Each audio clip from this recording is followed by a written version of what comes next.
mga kasari, good afternoon po sa ating lahat. Time check natin is 5:44 PM. So, kaninang umaga, namili na naman tayo. Ayan, nagpasundo na lang ako sa anak kong panganay. Tapos, meron pa tayong bigas dun sa loob. Yung isang sako lang. Kasi, naubusan tayo ng pangsaing at saka yung pambenta natin na bigas.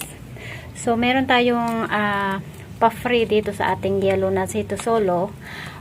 Bibili ka kasi ng 11 pieces. Meron siyang free na 1 piece.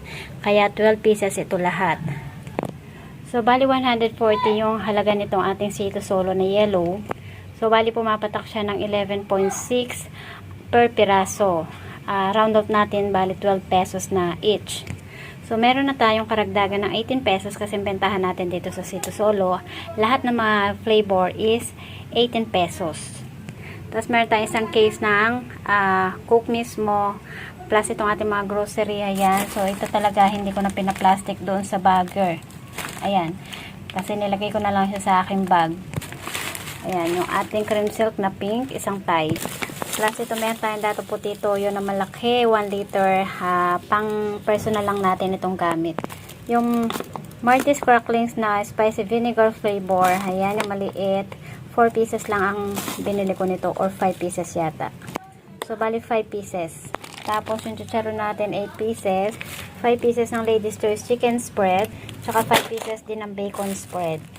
So, yung wash sugar natin natin 1/4. Ang puhunan nito guys, 18.15 pesos. Dun sa suki natin na grocery store. Tapos, nakabili tayo ng Copico Brown Twin Pack.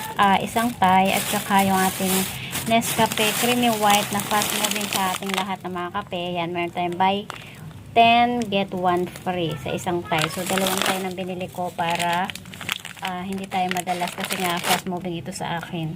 Tapos, dalawang piraso lang yung natitira sa yung stock doon sa suki natin ng grocery ng Pancit Canton Casalo Pack. Kaya, itong calamansi flavor. Naubusan na naman tayo ng dapat mga 5 pieces ang kukunin ko. So, dalawang piraso na lang yan. Tapos, Argentina corn beef natin. 150 grams, ayan, 2 piraso lang. Ayan yung isa. Tapos, ito yung isang sako natin bigas. Pagdating namin ng anak ko, ay diniretso na niya dito sa kusina kasi syempre mabigat nga naman niya.